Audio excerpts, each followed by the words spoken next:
Hail to you, wise one. Geb created you. The Ennead has given you birth. Horus is satisfied with his father. Atum is satisfied with his years. The gods of the east and west are satisfied with this great event, which took place in the arms of the one who gives birth to the gods. Utterance 247 of the Pyramid Text, Section 258. Welcome to this week's episode of Warfare, Advancement, and Revisionism. My name is Preston Floyd, and as always, I'm your host. I'd like to thank you all for joining me this week. I really appreciate you coming by and listening and downloading and all that kind of good stuff. Finished up June, and it was another really great month. And I appreciate you all for making that happen. So please keep liking, sharing, subscribing, all that kind of good stuff. Get the numbers up and even more. So that's true for new and old listeners as well. Please enjoy and continue all the kind of good stuff. So today we're going to be covering stories the Egyptians believed about the creation of themselves, their land, the world, and indeed the very rules and laws holding all these things together. But before we start with that, though, I did want to again talk about why I am talking about this now and not next season. First, as I mentioned last week, next season, or at least what I think next season is going to be, which is still subject to change, but it will probably cover 4000 to 3000 BCE. During that period, two kingdoms will have been founded, if they haven't already been, before they are being united together into what we know as the land of Egypt. This entity will have rulers using highly symbolic iconography to communicate their status, power, prestige, to the vast amount of people who, of course, can't read because writing doesn't exist yet. Hell, some of these symbols will become the basis for a decent chunk of the writing system the Egyptians developed. So I don't think it's unreasonable to think that they at the very least have some parts of this religion that are extant, at least by the end of this season. And this is also going to be a good place to compare and contrast with other urbanizing peoples and their growing religious and mythological stories. First, let's talk about the Egyptian gods in the round. This is something that we in the West, or at least in the U.S., don't learn much about. Egyptian myths and religion are not really covered in depth in primary school like the Greek and Roman myths are. You might even be wondering, if you're like me and an American school student, how many gods did the Egyptians believe in? And the answer to that is no one agrees on the exact number, and some claim that they may have had as many as 3,000, others 2,000. Others claim it's a number in between those, and then some say it's 1,000, etc. Even in Egypt and among the Egyptians, it was always in flux, and there isn't a real answer. Even in terms of important gods, or gods worshipped universally, or with multiple temples across all of Egypt, or gods of trades, or tasks, or phenomena that are important to everyone. We don't have an exact number because, again, at different periods of Egyptian history, this changes as the roles and domains of the gods shift. In those instances that I talked about, you could be talking about 50 to 100 gods, depending again on the time frame you were looking at of Egyptian history. Now, like the Mesopotamians, or I should say like the cities of Mesopotamia, the Egyptian gods had homes in settlements. These would have been very similar in size and shape to other homes in said settlements.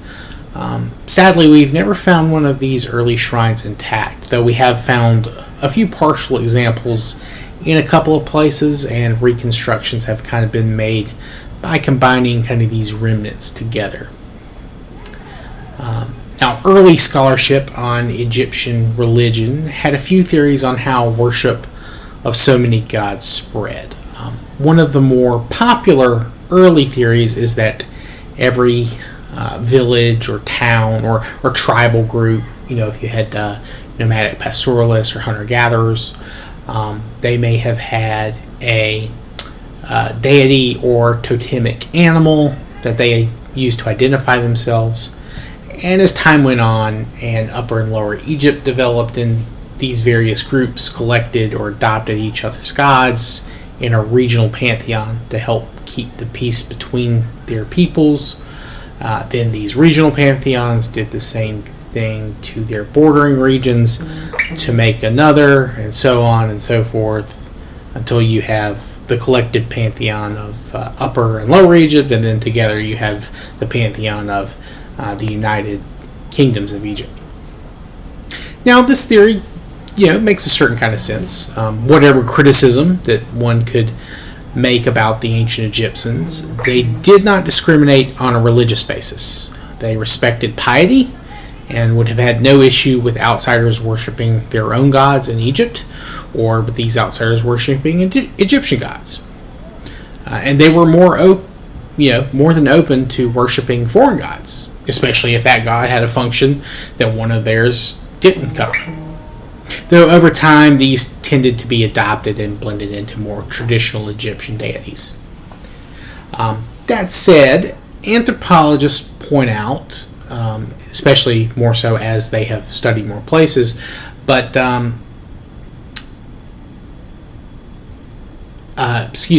monotheism is extremely rare, and even cultures that are monotheistic generally did not begin that way. And further investigation into the early Proto-Egyptians seems to kind of back this up, at least in their case. Most of these early settlements were home to shrines for several gods, and there was overlap in some of these deities between peoples and places. Though, of course, these could have begun as different gods with the same function. Over time, one became a more popular version, or they became syncretized, what have you.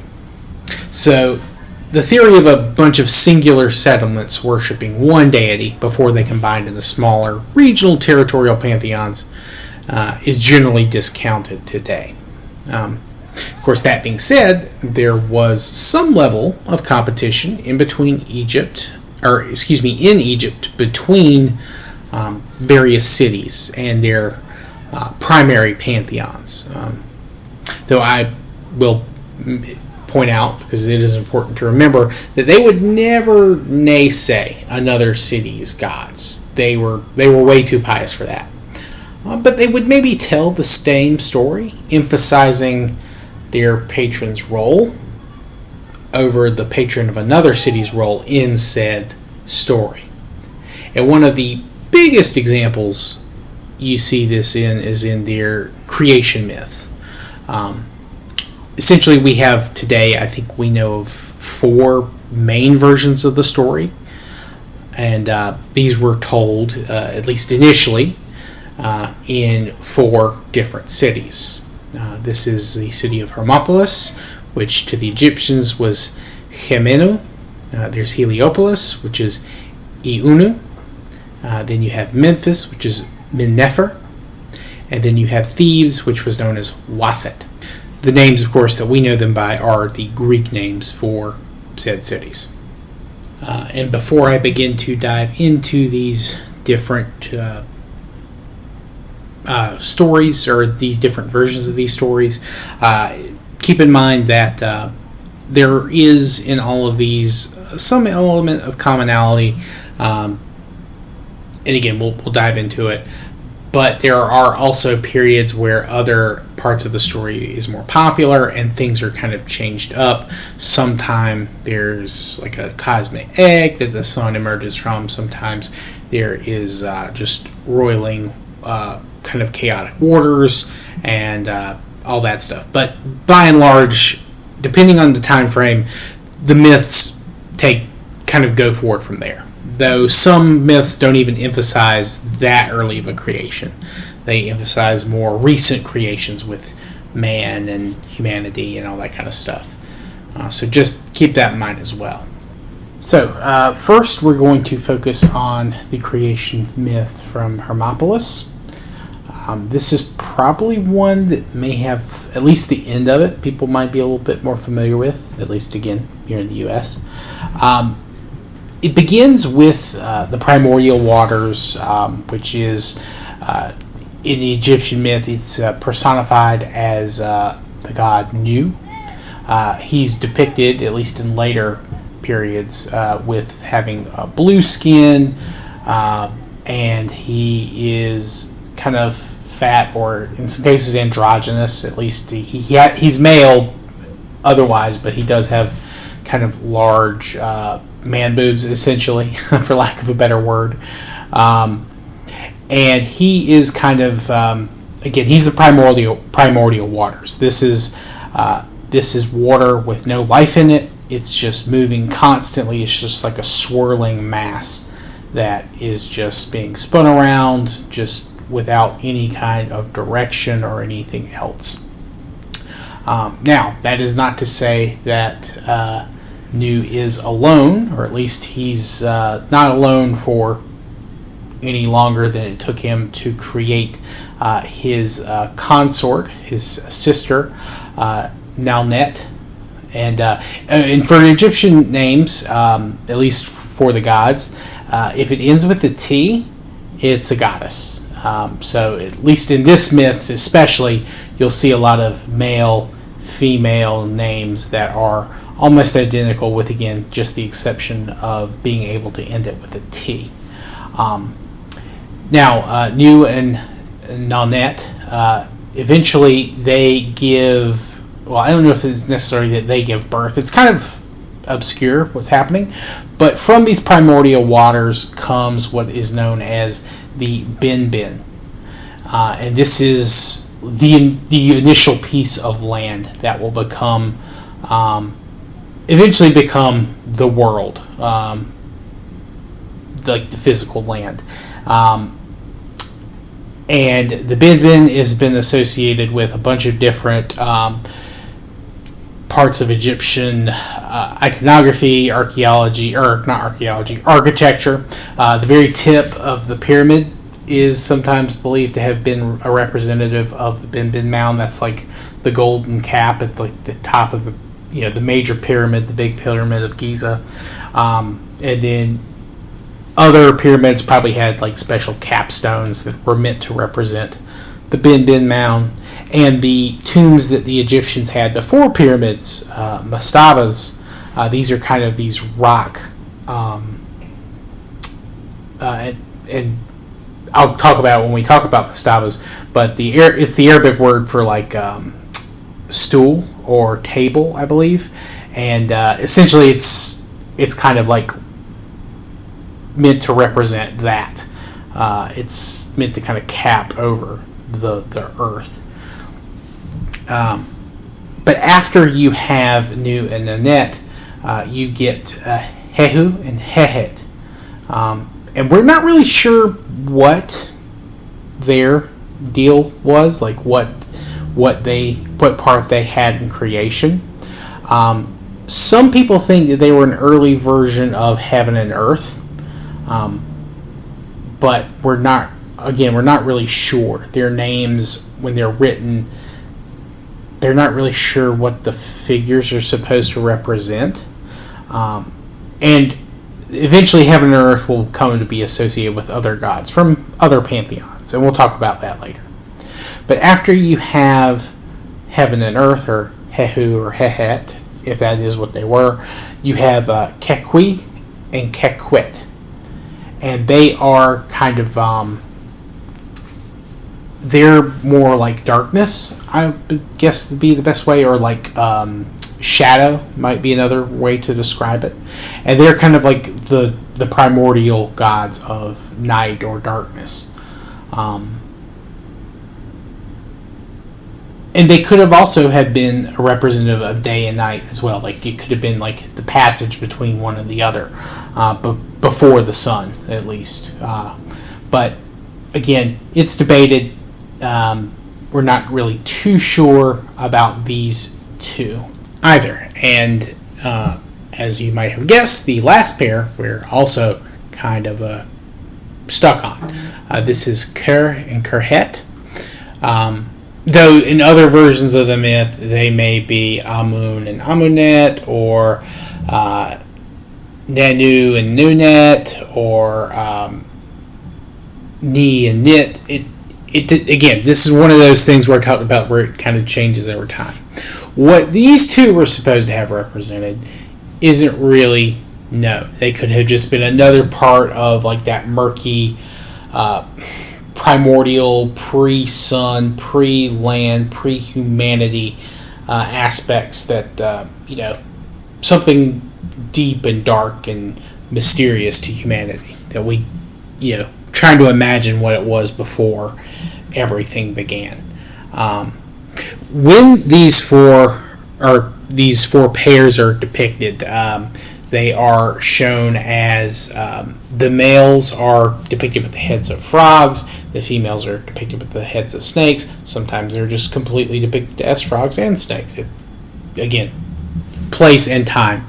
And this is known as the Ogdoad, and that just means the eightfold in Greek. And I think it's just the Egyptian, it was just 8. So the 8 gods. And essentially these 8 gods will eventually become the kind of the founding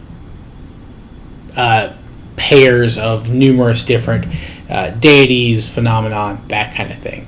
Or they'll give birth to the deities who then create the phenomenon. It's kind of hard to say for sure. But regardless, that is kind of like the biggest, largest scope myth of the earliest point of creation. Now, again, other stories tell a slightly different version of this, but the primordial waters are there in almost all of them. So the god Nu, essentially. Though, again, sometimes he's more, or I should say sometimes he's less anthropomorphic than he is usually depicted on temple walls. But that's, again, probably just to show that that is who that's supposed to be. Because people may not be able to recognize the hieroglyphs for him, but they could maybe recognize his picture, such as it was. But yeah, so that's the creation myth at Hermopolis. So let's now move on to, let's move to Thebes next. So, Thebes' creation myth kind of ties in a little bit to Hermopolis, except in the case of Thebes, the fourth god in the Ogdoad is not Kera, it's Amun. Now, Amun is the patron god of Thebes, and his name means the hidden one or the invisible one. And in the earliest versions of his stories, he is married to Amunet, which again kind of points to him being a primordial god. His consort is someone who essentially is just the female version of himself. Though later, especially when he becomes more important and Thebes becomes a more important city, he is listed as being the consort of the goddess Mut. And they give birth to the Egyptian god Khonsu, or Khonsu. Now, in this story, Amun is kind of, again, the hidden one, but he is kind of the force. He's the unseen spark that lights a fire, essentially, for all the other gods, all the other forces of creation, to kind of get the ball moving to the current version of the world that we live in. Now, how he did this, the story's not very clear. Some cases he makes a loud roar or a loud honk like a bird. In other cases, he makes a like a display in the sky. I've seen a couple different ones, though. Again, I'm not sure how much of these are, well attested. I'm not sure if some of these just were created later to be good stories. I don't know. But there are also, to the Thebans at least, him being the hidden one, he was unknowable. Not just to humans, but to the other gods. He was just kind of in the background, always kind of pushing things forward from behind the scenes, just kind of outside of everything else. Which, again, Thebes is going to make their patron god seem very important. So keep that in mind.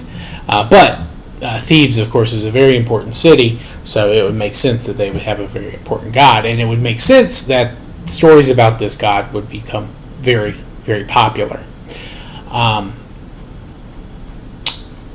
Now, let's see. Which one do we want to hit on next? Let's go with Heliopolis. Now, like Thebes, Heliopolis's story involves a god that was very important to them. It was their patron, and like Thebes, their creation story ties back into that story from the Chaotic Waters, Nu, and the creation of everything. Except in this story, the Ugadad, they're not mentioned. They may have existed, they may not have, but they're not important to this story. Because in this story, the Bin Bin Mound, you have the god Atum rise up and basically deliver himself onto the Bin Bin Mound. Now, depending on the story, he either willed himself into existence, or he was always existing in Nu. He was always there. He just didn't have anywhere to kind of get out and do anything on his own. He had to wait for something to emerge from Nu that he could stand on. Once there, though, Atum creates two new gods, Shu and Tefnut. Now, how he does this, again, depends on the person telling the story and the time that the story is written. But the most common methods that are mentioned is that he either spit them out or he either masturbated, and they both appeared from that act. Essentially, there's this dry Bin Bin Mound. He's there. He adds moisture and or air, and that is what creates life in Genesis. And Shu and Tefnut are the god of air and the goddess of moisture, or at least that's what they are in this story. They had other aspects, but just keep in mind that that's where they are important in this story. And eventually those two, of course, would go on to sire many of the other gods that would appear in Egyptian mythology. Geb and Nut being their children, and then Geb and Nut, of course, being the pair that would give birth to Isis, Osiris, Seth, Nephthys, that crowd. But yeah, so Atum is also associated with the sun god, though he's the setting sun, whereas Re is like the sun at full power, and then you have I forget, Khepri, I think, is like the morning sun. Now, of course, over time, Atum and Re kind of get kind of merged together, and then Re just becomes out and out more popular, but Atum is still there, and he is still remembered, at least in some circles, again, for his apparent role in creation. Before I forget though, so like the Ugadad, this gives rise to a second kind of group of gods, and this is known as the Ennead, or the Great Ennead, and this is a group of 9 deities, and this includes Atum, Shu, Tefnut, Geb, Nut, Isis, Osiris, Set, and Nephthys. And I know I already mentioned them, but they're important later. But kind of they're like the council of the gods, with Atum being above them and kind of ruling over them, while they develop other facets that will begin to become important in Egyptian life later. Now, let's go ahead and finish up with the story, the Memphite creation myth. And this has been focused on another god. This is the god Ptah. He was kind of the craftsman god. And in this story, he created, not physically, it's more of through magic or kind of good thinking and magic, I guess, together. But he essentially, with his heart and with his words, spoke several names and gave birth to the gods and essentially everything. And it's his kind of speaking that creates Atum and other gods as well. Not to mention, of course, humans, or at least in one version, it's the humans. It might be easier to kind of imagine him as thinking up plans in his head and then figuring out the right words and magic spells to say, and then as he says them, it begins to create everything around it. Or from those words, I should say. Now, his Memphite creation story kind of is in a lot of ways tied into the Heliopolis creation story, where Ptah is the one kind of creating everything, but his magic spells create Atum, who then goes on to kind of fulfill what Ptah has spoken into existence. So he creates Atum, and Atum creates everything that he creates and these other gods. So Ptah is kind of like the grandfather in this situation, who created Atum. So not mutually exclusive, and Ptah was a very popular god, I think pretty much through the entirety of Egyptian history. So I think even people from Heliopolis, they might have been fine with, him trying to take some of Atum's shine, at least to an extent. But again, there's not a lot of consistency in these stories, but the Egyptians didn't need for them to be consistent because they're trying to convey these deep ideas about how things came to be. So it's a very philosophical situation in a lot of ways. And just because they're not internally consistent doesn't mean that the Egyptians didn't recognize it. They probably just didn't care because these are just kind of explanations of the gods' role in their lives. Not, this is 100%, 1,000% how it happened. It's just an idea of how it could have happened, if that makes sense. But the Egyptians, of course, throughout their history, their theology, all this stuff is changing over time. We'll talk about it more when we get there. But Horus, in most situations, he's considered the son of Isis and Osiris. But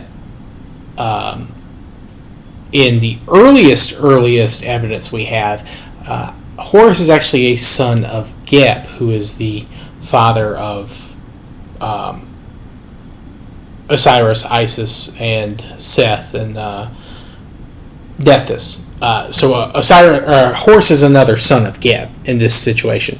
Not a son of Isis. He's his own, like he's a brother. He's an equal to these others, and he's kind of his own thing. It's only later that he kind of gets not demoted, but he becomes, instead of a brother to Osiris, he's the son and successor of Osiris.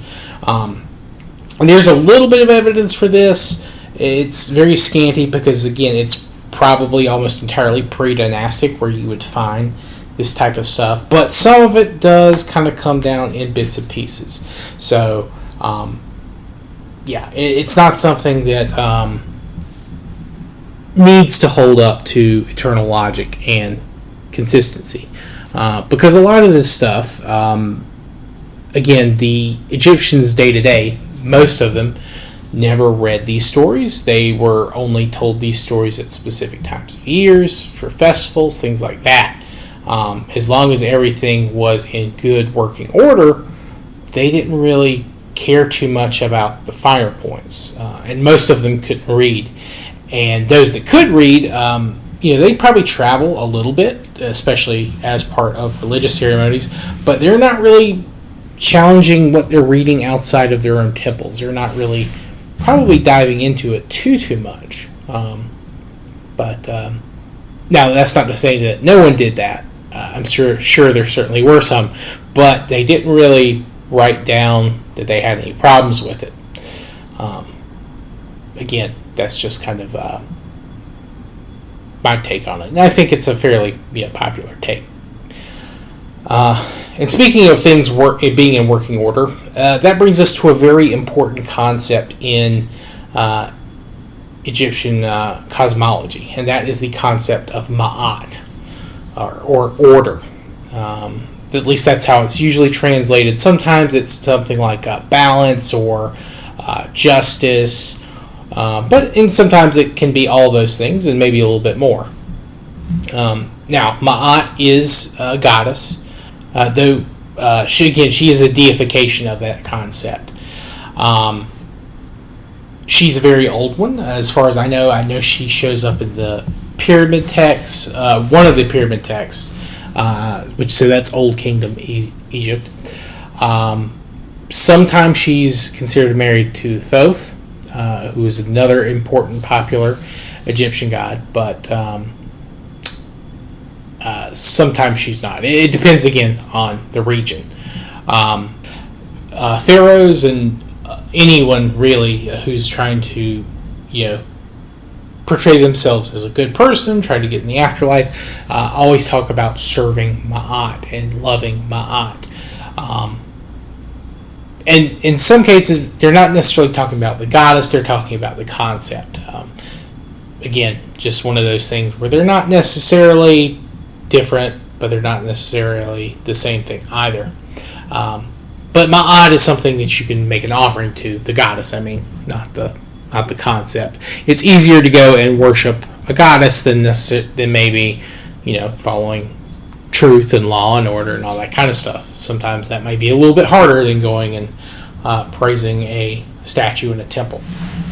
But that's just a little cynicism from the 21st century here. So Ma'at is a huge concept. We'll talk more about that later, and the order of Ma'at and the prosperity and peace it brings, how it ties into the weather, the flooding of the Nile, those type of things. I'm trying to think whether there's anything else huge I wanted to talk about this week. I think actually this is probably a good stopping point. I didn't want to get too deep into the myths because, again, we are going to be, going over this more in depth. Especially when we actually get to the periods where this stuff is being written down for the first time. So that's going to be something to look forward to. But just keep in mind. And also, the primordial waters is a very big deal in another section coming up. But think about the creation that the Egyptians kind of lay out versus the ones that we're going to be talking about for other peoples later. But yeah. No episode next Monday. I'm taking off for July 4th. I'm going to be traveling, and I'm just not going to have time to create notes and all the other stuff. I will be listening to things, to reading, to get ready for future episodes. I'm just not going to have time to kind of collect it all and collate and get it all straightened out. But we will be back that following Monday, so you guys look forward to that. If you guys have any questions, feedback, constructive criticism, please let me know. You can reach me via email at revpod@gmail.com. You can contact me via direct message on Twitter or X or whatever you want to call it. You can contact me via YouTube. You can comment on any of the videos. I will see them. It may take me a little while, but I'll get there. And I live stream a lot. I won't be doing it this week, but if you see me live, feel free to drop into the chat, just ask a question there. But yeah, thank you all so much for joining me again this week. I hope you all have a good rest of your day and your week, whenever you're listening to this. And if you are in the U.S. and are celebrating the 4th of July, stay safe, have fun, and I will see everyone next time. Have a good night. Peace.